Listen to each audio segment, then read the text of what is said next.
आप सभी दर्शकों को सादर सादर सेवा जोहार, क्रांतिकारी जय लंकेश। मैं अधर्मी अनार्य डॉक्टर जे लिंगो और आप देख रहे हैं लिंगो टीवी जंगोम मीडिया।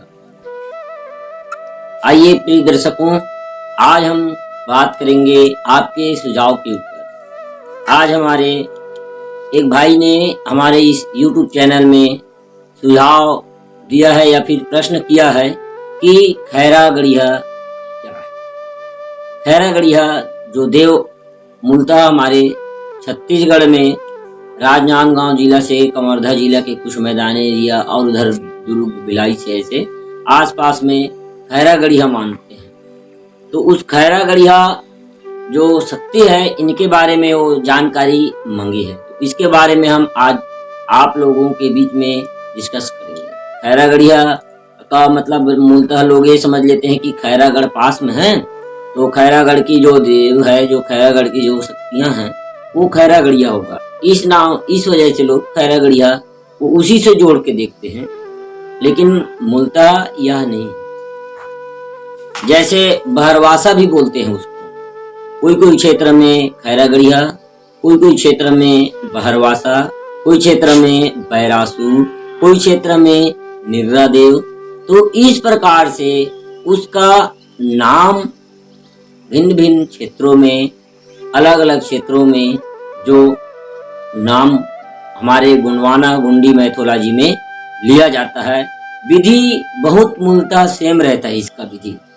जब हम काज पुछाई करते हैं या फिर जग जमारा का काम करते हैं, तो जिस पेन शक्ति को प्रथम पूजवन देते हैं, कई जगह तो ऐसे होता है कि एक सप्ताह पहले, 2 दिन पहले उनका पूजवन, बहरवासा का पूजवन को कर देते हैं।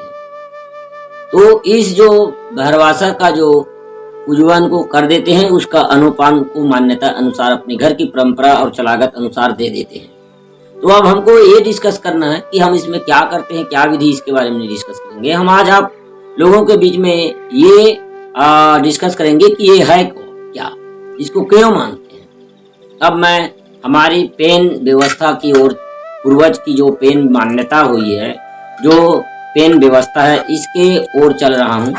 नेक्स्ट वीडियो में विवाह की कुछ ऐसे मैं अंश को बताया हूँ, कुछ ऐसे नेंग जोंग के बारे में बताए हम लोग। छठी के बारे में भी कुछ हमारे लिंगो टीवी जंगो मीडिया में डाले हैं। मरनी हरनी के भी जो नेंग जोंग होते हैं उसके बारे में डाले हैं। थोड़ा करके सभी को मैं अभी संक्षिप्त रूप में बता रहा हूँ। तो इसी कड़ी में अब हम आते हैं कि पेन में सर्वप्रथम जिसकी गोंगो होती है, जिसकी पूजवन होती है, उसको बोलते हैं निर्रा देव। कई क्षेत्र में उसको बोलते हैं बैरासू, कई क्षेत्र में बहरवासा, कई क्षेत्र में खैरा गड़िया। इन भिन्न नामों से उनको माना जाता है। और कई क्षेत्र में, कोई राज्य में और कुछ बोलते होंगे, वो तो मेरे को अभी जानकारी नहीं है। लेकिन मूलतः ये है कि इसको बाहर में दिया जाता है, बहरवासा के रूप में। अब यह है क्या, इसको बहरवास को क्यों माना जाता है, अब ये बहरवास को पहले ही क्यों माना जाता है। अब इसको निर्रा देव बोलते हैं। तो निर्रा देव जो होता है, बाहर की जो प्रकृति शक्ति, जो हमारी पूर्वजों की जो पेन व्यवस्था बनी, तो पेन व्यवस्था जब बनी, तो पेन व्यवस्था में बहरवासा, जैसे आज हम अपनी जो नारायण देव, दुल्हा देव, बूढ़ा देव, मरा देव, नीरा देव, इन प्रकार के कई ऐसे हमारी देव हैं जिसको हम मानते आए हैं। और हमारी परंपरा में इसका जिक्र है, हमारी रूढ़ी प्रथा में इसका बकायदा विधि विधान के साथ इसका गुंगो होता है, पूजवन होता है, मान्यता है। तो इसी प्रकार से ये जो नीरा देव है, नीरा देव जिसको बहरवासा कहते हैं, जो बाहर की शक्तियां, बाहर की जो परिवार में जो शक्तियां बाहरी होती हैं, प्रकृति की जो शक्तियां होती हैं, उसको परिवार में हमारे किसी भी प्रकार से विडंबना उत्पन्न ना करे, या फिर हमारी जो कार्य हो रही है, हमारी जो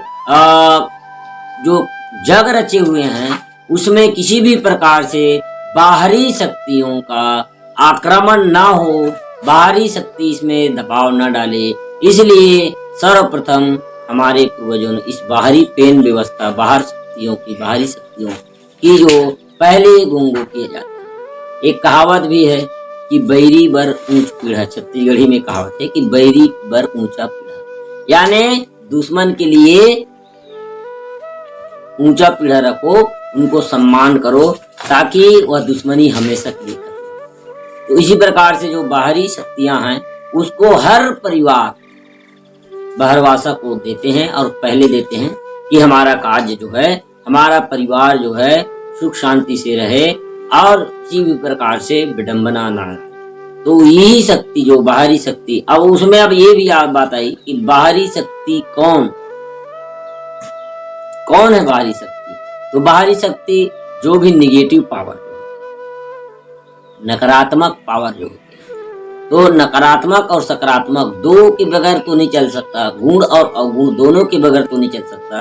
तो इसलिए नकारात्मक शक्ति जो होते हैं, जो बाहरी होते हैं, जो कई प्रकार से विडंबना खड़ा कर देते हैं, कई प्रकार से विध्वंस करने की साजिश रचते हैं, तो उनको पहले से उनको घर के बाहर या फिर खार में लेकर के उनको अनोपान उनका विधि विधान के साथ कर देते हैं। अब इसमें कई लोग सुअर को देते हैं, कई लोग सुअर के साथ मुर्गा भी देते हैं, कई लोग अपनी अपनी परंपरा अनुसार, मान्यता और घर की चलागत अनुसार इसकी गुंगो करते हैं। तो आप लोगों को मैं यही अपेक्षा करूंगा कि ये बहरवासा के बारे में आप लोगों को मूलतः समझ आ गया होगा।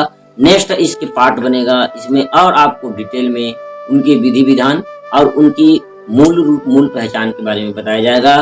फिलहाल आप सभी को सादर सेवा जोहार, सेवा गुणवाना, जोहार गुणवाना, जय लंकेश।